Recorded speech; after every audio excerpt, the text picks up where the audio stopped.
اللہ کے رسول علیہ السلام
سے فرشتے مقرر ہوں گے جو ان کے لیے تمام مصیبتوں میں اس سے نکلنے کی کوئی نہ کوئی تدبیر کرتے رہیں گے اور ان کے مخالف کو ان کے اوپر غالب آنے سے روکیں گے۔ فرماتے ہیں 4 کام کیجیے، 4 قسم کے لوگ ہیں وہ، یعنی 4 کام کیجیے۔ جو شخص یہ 4 کام کرے گا وہ دنیا کی کسی بھی حالت میں کوئی بھی احوال ہو، اللہ رب العزت اس کو چین و سکون کی زندگی نصیب فرمائیں گے اور دنیا میں اس کو کوئی بھی طاقت مغلوب کرنے میں کامیاب نہیں ہو پائے گی۔ وہ 4 چیزیں کیا ہیں میں ایک ایک کر کے آپ کے سامنے بیان کروں گا، لیکن میری شرط ہے کہ آپ جو سنیں اس پر عمل کریں، اس لیے کہ قرآن کریم میں آپ الف سے لے کر ناس تک پڑھ لیجئے، کہیں بھی آپ کو کسی چیز کو جاننے پر یا کسی چیز کے علم پر اس کے اجر و ثواب کی دلیل نہیں ملے گی، بلکہ اگر آپ بھی کچھ کرنا چاہتے ہیں، اپنی زندگیوں کو بدلنا چاہتے ہیں، دنیا میں اسلام کے جھنڈے کو لہرانا چاہتے ہیں، تو آپ کو اس پر عمل کرنا پڑے گا۔ بغیر کسی عمل کے آپ دنیا میں کامیاب نہیں ہو سکتے۔ وہ 4 چیزیں کیا ہیں میں آپ کے سامنے پیش کرتا ہوں ایک ایک کر کے۔ پہلی چیز فرماتے ہیں حفظ و امانت، کہ جو شخص ان 4 چیزوں میں عمل کرے گا وہ دنیا کا باعزت ترین شخص ہوگا، کیسے بھی احوال ہو اللہ رب العزت اس کے لیے فرشتوں کو مقرر فرمائیں گے۔ پہلی خوبی کیا ہوگی اس شخص کے اندر؟ فرماتے ہیں حفظ و امانت، وہ شخص امانت کے اندر خیانت نہیں کرتا ہوگا بلکہ امانت کو اس کے اہل تک پہنچاتا ہوگا۔ یہ پہلی چیز ہے کہ آپ امانت کو پورا کیجیے، جس کی امانت آپ کی طرف نکلتی ہے اس تک اس کی امانت کو پہنچائیے، تو اللہ رب العزت وعدہ کرتا ہے، اللہ کے نبی نے 1400 سال پہلے کہہ دیا کہ جو شخص ان 4 چیزوں پر عمل کرے گا اس کو دنیا کی کوئی چیز زیر کرنے میں کامیاب نہیں ہو پائے گی۔ کیا پہلی چیز کیا کہا میں نے؟ حفظ و امانت، امانت داری۔ امانت داری بہت بڑی چیز ہے۔ قرآن کریم میں اللہ رب العزت فرماتا ہے ان اللہ یأمرکم ان تؤدوا الامانات الی اہلھا، اے لوگوں اللہ تم کو حکم دیتا ہے کہ امانتوں کو ان کے اہل تک پہنچاؤ۔ آپ ذرا غور و فکر کیجئے تو اس میں کہا ان تؤدوا الامانات الی اہلھا، چاہے امانت کا اہل کافر ہو اس تک بھی پہنچاؤ، ایمان والا ہو اس تک بھی پہنچاؤ، یہودی ہو اس تک بھی پہنچاؤ، عیسائی ہو اس تک بھی پہنچاؤ۔ یعنی امانت جس کا حق تمہارے طرف نکلے اس کے دین و دھرم کو دیکھے بغیر، اس کے رنگ اور اس کے مذہب کو دیکھے بغیر اس تک اس کی امانت کو پہنچاؤ۔ یہ مسلمانوں پر فرض ہے۔ اگر آپ نہیں پہنچائیں گے، امانت میں خیانت کریں گے، تو حدیث شریف میں ایک جگہ فرمایا گیا ہے کہ وہ شخص جو کسی کی امانت کو دباتا ہے، چاہے وہ کتنا ہی نمازیں پڑھنے والا ہوگا، کتنے ہی روزے رکھنے والا ہوگا، لیکن اللہ رب العزت کے ہاں اس کی عبادات قابل قبول نہیں ہوں گی۔ چنانچہ وہ شخص جو کسی کے حق کو دبائے اور پھر اللہ کے یہاں پہنچے تو اللہ رب العزت کے ہاں وہ شخص جس کی اس نے امانت دبائی ہے وہ اس کو لے کر کے جائے گا اور کہے گا اے رب اس نے میری امانت دنیا میں کھائی تھی، تو اللہ رب العزت اس شخص سے مخاطب ہو کے فرمائیں گے ادی الامانہ، اے شخص اس کی امانت کو ادا کر، تو وہ کیا کہے گا انا یا رب وقد ذهبت الدنیا، اے رب کیسے ادا کروں، دنیا تو ختم ہو چکی ہے، میرے پاس جو اس کا مال تھا اس کا حق تھا وہ دنیا میں تھا اور دنیا تو ختم ہو چکی ہے، تب میں کہاں سے ادا کروں؟ اللہ پھر حکم کرے گا ادی الامانہ، تو پھر کہے گا انا یا رب وقد ذهبت الدنیا، اللہ تعالیٰ پھر کہے گا ادی الامانہ، کہے گا انا یا رب وقد ذهبت الدنیا، کہ اللہ رب العزت اس سے فرمائے گا کہ مجھے اس کی فکر دنیا میں ہونی چاہیے تھی، دنیا ختم ہو چکی ہے، میرے پاس جو اس کا مال تھا وہ بھی ختم ہو گیا، چنانچہ فرشتوں کو حکم دیا جائے گا اس کو پکڑو اور پھر اس کو جہنم میں ڈھکیل دو۔ اس سے نہیں پوچھا جائے گا تمہاری نمازیں کتنی تھی، نہیں پوچھا جائے گا تم نے کتنے روزے رکھے، نہیں پوچھا جائے گا تم نے کتنی زکات دی، کتنے عمرے کیے، کتنے حج کیے، بلکہ سوال ہوگا تو امانت کی خیانت پر ہوگا۔ نماز کا سوال بھی ہوگا لیکن جس شخص نے خیانت کی ہے اس کے لیے نجات کے راستوں کو بند کر دیا جائے۔ چنانچہ میرے عزیز محترم ساتھیوں بزرگوں، اپنی زندگی کے اندر اس چیز کو شامل کیجیے اور جہاں رہیے حق کو ادا کرنے والے بنیے۔ آج جو بھائیوں میں لڑائی ہوتی ہے جائیداد کی بنیاد پر، باپ کا جنازہ اٹھتا نہیں، بھائیوں کے درمیان اختلافات کی دیواریں کھڑی ہو جاتی ہیں کہ یہ میرا حق ہے، یہ میرا حق ہے۔ آپ حق کو دینے والے بنیے، اللہ رب العزت آپ کے لیے دنیا و آخرت کے عظیم نعمتوں کے دروازوں کو کھول دے گی۔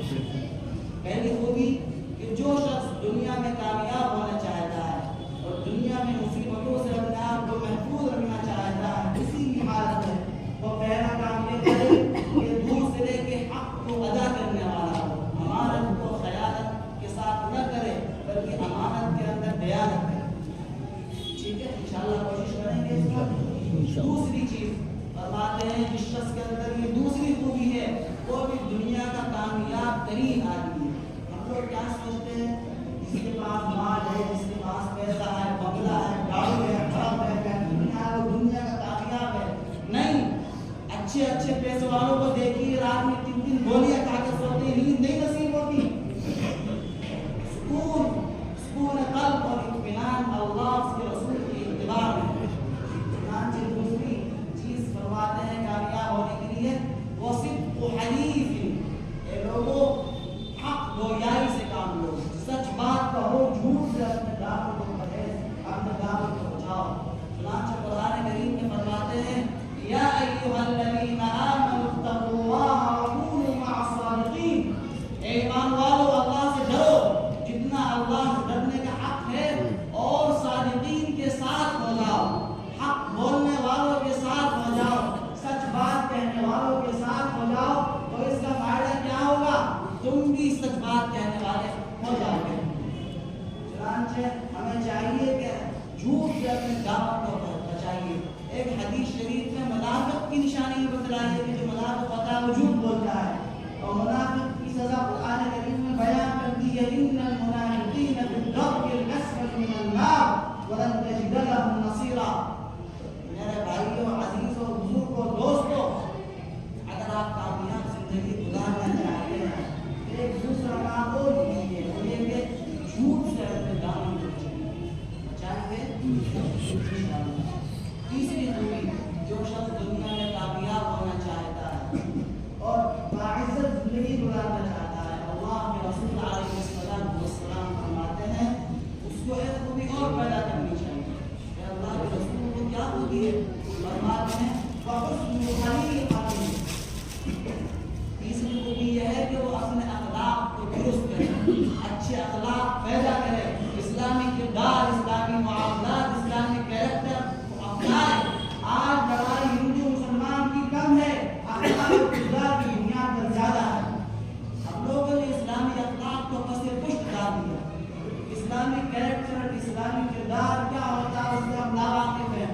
تو دنیا کے اندر آپ جہاں جائیں مسلمان ذلت کی زندگی گزارتا اور ملے گا۔ اس کی بنیادی وجہ یہ بھی ہے کہ اسلامی کردار کو استحکام آنے ہے۔ اللہ کے رسول علیہ السلام فرماتے ہیں کہ اچھے اخلاق بنانے والے بنو۔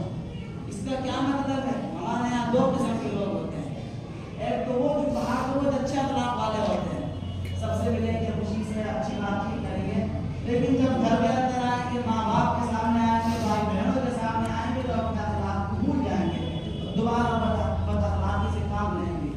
ایک حدیث شریف میں اللہ کے رسول فرماتے ہیں ایسے لوگوں کے بارے میں کہ جو شخص گھر کے اندر بد اخلاقی سے سلوک کرے گا تو وہ یاد رکھے جب یہ بیماری میری امت میں عام ہو جائے گی تو قیامت کے آنے میں دیر نہیں ہوگی۔ کیا فرماتے ہیں؟ وَأَطَاعَ الرَّجُلُ زَوْجَتَهُ وَعَقَّ أُمَّهُ وَبَرَّ صَدِيقَهُ وَجَفَا أَبَاهُ۔ جب میری امت کا جوان اپنی بیوی کے کہنے پر چلنے لگے گا اور اپنی ماں کو ٹھوکر مارنے لگے گا، اپنے دوست کے ساتھ اس میں معاملہ کرے گا اور اپنے باپ کو پس پشت ڈالے